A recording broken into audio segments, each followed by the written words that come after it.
Resistência dos materiais 1. Professor Peterson Finker de Souza. Esta será a nossa primeira videoaula conforme a orientação da reitoria.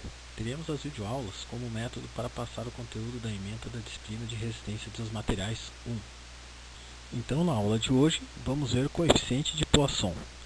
Quando uma barra é tracionada, o alongamento axial é acompanhado por uma contração lateral, isto é, a largura da barra torna-se menor, enquanto cresce seu comprimento. E quando a barra é comprimida, a largura da barra aumenta.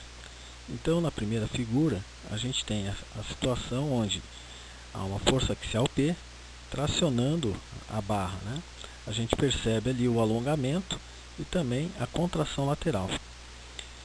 Já na segunda figura, né, a gente observa a força axial P comprimindo a barra, né, e aonde está tendo um aumento na seção da peça, né?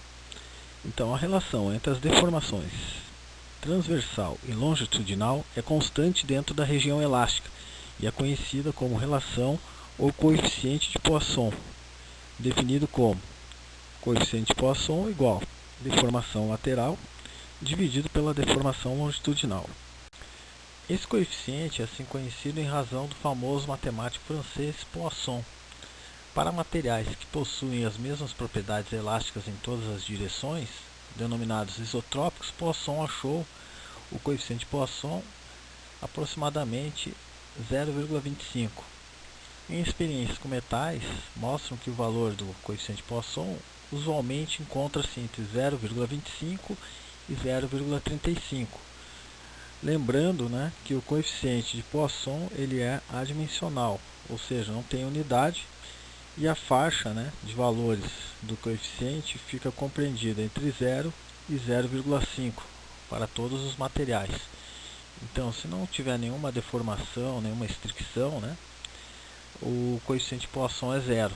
E existem materiais aí que chegam até o valor aí de 0,5, o coeficiente de Poisson. Então, para determinarmos o coeficiente de Poisson, precisamos ter a deformação específica lateral.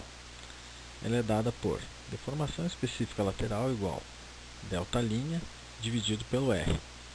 Olhando a figura ao lado, observamos que é uma peça cilíndrica que sofre ação numa força axial P. Devido à ação desta força axial, a gente tem a deformação longitudinal, que é dada pelo delta sobre 2 nas extremidades, e a estricção, que é dada pelo delta'. Observamos, né, que neste caso há uma redução da seção, e o nosso R é o raio inicial. Então temos duas situações. No caso de tração, o raio vai diminuir, e no caso de compressão da peça, o raio vai aumentar. A seguir vamos ver a situação da deformação específica lateral para a seção transversal retangular. Na seção retangular, como mostra a figura, a gente tem uma força axial P agindo no eixo Z da peça. E a seção transversal está no eixo X e no eixo Y.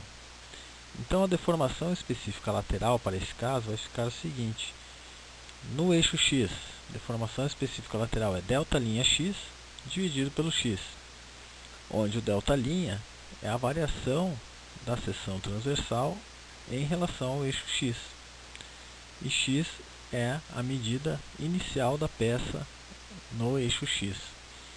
Deformação específica lateral no eixo Y vai ser delta'(y) dividido pelo y, onde delta'(y) é a variação da peça, né, em relação ao eixo Y, e o y é a dimensão inicial da peça em relação ao eixo Y.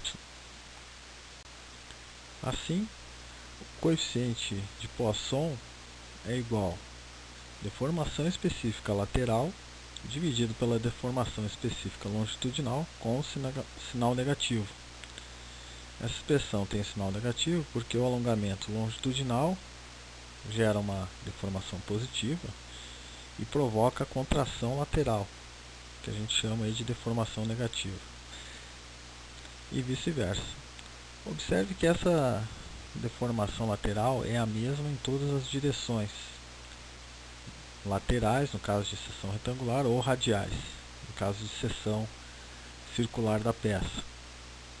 Além do mais, ela é causada somente pela força axial, ou longitudinal da peça.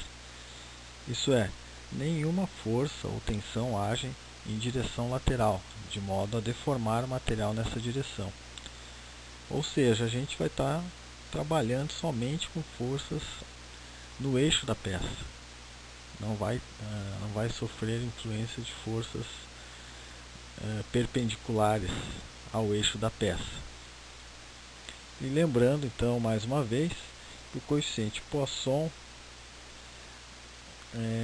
tem um intervalo, de valor entre 0 e 0,5. Então o valor máximo possível do coeficiente Poisson é 0,5. Na próxima aula agora, que eu vou postar, vou passar a resolução de alguns exercícios aí da aplicação do coeficiente Poisson. Tá ok, pessoal? Então, essa primeira parte, só a parte teórica, e a seguir aí, na próxima aula, já vou postar o link também da resolução de exercícios.